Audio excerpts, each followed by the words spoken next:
दोस्तों, जैसा कि आपको पता है कि अभी रिसेंटली हिजबुल्लाह के जितने भी इंडिविजुअल्स थे जो पेजर यूज कर रहे थे, उनके हाथों में पेजर एकदम से ब्लास्ट हो गए।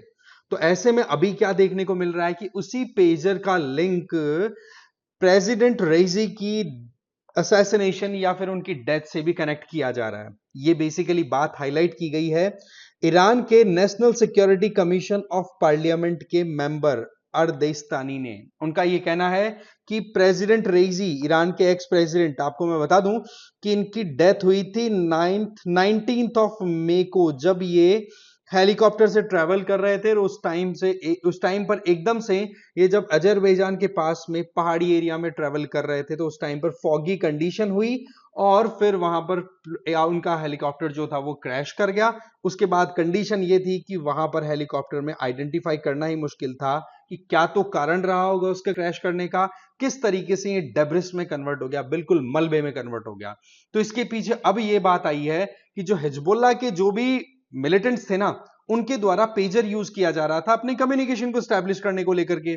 तो ऐसे में इजराइल की मोसाद के द्वारा उस कम्युनिकेशन को भी ब्रीच कर लिया गया, जो कि बहुत ही ज्यादा प्राइवेट होता है, बहुत शॉर्ट रेंज के अंदर ऑपरेट होने वाला कम्युनिकेशन होता है वो।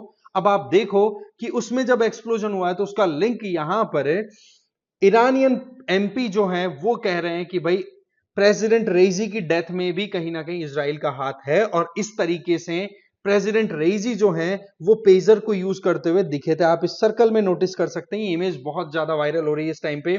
और इस टाइम पर आप देखोगे कि ये हाईलाइट क्यों हुआ है, क्योंकि जिस तरीके से कम्युनिकेशन को ब्रीच करने का काम किया है ना हिजबुल्लाह ने, ये माइंड ब्लोइंग है अपने आप में।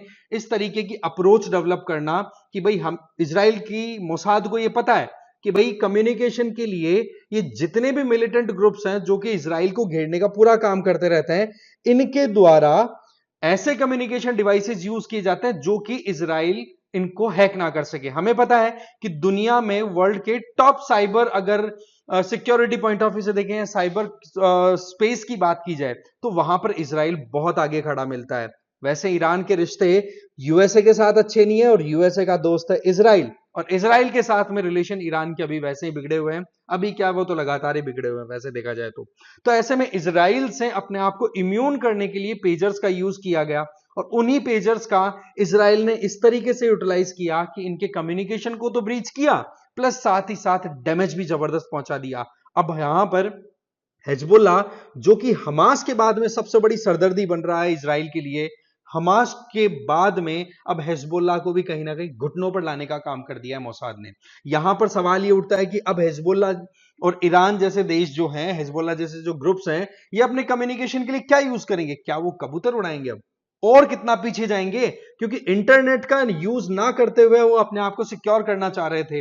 अब इंटरनेट को तो चलो आपने अवॉइड कर दिया, बट पेजर का तो आपने यूज किया था ना। पेजर क्या है? एक इलेक्ट्रॉनिक डिवाइस जिसमें नॉर्मल मैसेजेस जो है वो कम्युनिकेट किए जाते हैं थ्रू रेडियो वेव्स। अब आप देखो कि इस तरीके के डिवाइसेस को एक्सप्लोड करने से मोसाद नहीं छोड़ा, नहीं पीछे रहा, तब आप समझ सकते हो कि कितनी ज्यादा अपने आप में कम्युनिकेशन इशू है। और हमेशा ध्यान रखना कि जब कभी भी कोई भी काम इजीली होता है या कहीं पर भी कोई बड़ा प्रोग्राम ऑर्गेनाइज कराना होता है, उसमें कम्युनिकेशन बहुत इंपॉर्टेंट रोल प्ले करता है। आपने भी नोटिस किया होगा कि जो प्रोग्राम ऑर्गेनाइजर्स होते हैं वो वॉकी टॉकीज यूज किया करते हैं, तो वॉकी टॉकीज में भी ब्लास्ट करवा दिए।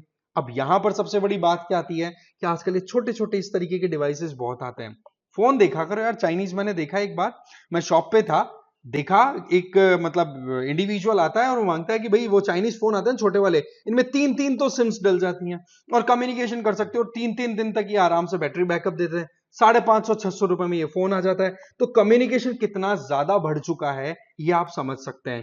खैर, यहां पर अगर हम देखें ईरान की तरफ नजर डाली जाए, तो यहां पर ये हाई लेवल के ऊपर जो, मतलब आप देखो कितना सिक्योरिटी को मेंटेन रखने की कोशिश की गई है कि हमारा कम्युनिकेशन कोई समझ ना ले, पर फिर भी ये ब्रीच देखी गई। और ये ब्रीच कैसे हुई? हिजबुल्लाह ने मतलब इस तरीके से इस कम्युनिकेशन को टैकल करने के लिए इजराइल बहुत पहले से तैयार था, ये तो क्लियर हो गया। बहुत पहले से तैयारी का क्या तरीका रहा कि अपने खुद के पेजर मैन्युफैक्चर करवा लिए, और वो पेजर जो है वो सप्लाई चेन के थ्रू इस तरीके से मेंटेन किया, फर्जी कंपनियां बना करके, और वो पहुंच गए फिर इन लड़ाकों के पास में, जो हिजबुल्लाह जैसे लड़ाके हैं इनके पास में। और फिर बाद में जब जरूरत पड़ी तो पैनिक बटन ऑन किया, उसके बाद में जिस जिसके पास में भी वो पेजर्स थे वहां पर पहले तो बीप बजा, बीप बजने के बाद में लोगों ने अपनी आंखों तक ले ला करके देखा कि देखे क्या मैसेज आया या फिर क्यों ये इतना इरिटेटिंग आवाज कर रहे हैं पेजर्स, फिर एकदम से ब्लास्ट। तो ये जो एक सिनेरियो है ये वाकई में बहुत ज्यादा आगे की सोचने वाली बात है। और दूसरी तरफ कि इजराइल जब अपनी पर अड़ता है तो किस तरीके से रिवेंज लेता है, ये भी बात एकदम क्लियर इजराइल ने कर दी है। अब देखो सवाल यह आता है कि यहां पर जो एक्सप्लोसिव मटेरियल यूज किया था वो क्या था। आपको याद रख लेना है, यह आपकी एग्जाम पॉइंट ऑफ व्यू से एक्सट्रीमली इंपॉर्टेंट है। PETN नाम का मटेरियल यूज किया गया था, जिसका फुल फॉर्म आप यहां पर देख सकते हैं, पेंटा एरिथ्रिटॉल टेट्रानाइट्रेट। PETN ये स्पेशल कैटेगरी का एक्सप्लोसिव सब्सटेंस होता है जिसको बहुत छोटे एरिया में भी आप कन्फाइन करके इकट्ठा कर दो और उसको एक सिंपल कमांड अगर मिल जाएगी तो वो ब्लास्ट कर जाएगा। Exactly same thing happened with Hezbollah, और इसी को अब लिंक किया जा रहा है कि इब्राहिम रेजी का भी असैसिनेशन ही किया गया है इस तरीके के डिवाइसेस का यूज करते हुए। इसके अलावा हमें दूसरे एक्सप्लोसिव मटेरियल्स का भी थोड़ा ध्यान रखना है। RDX जो होता है उसका फुल फॉर्म यहां पर देखो आप,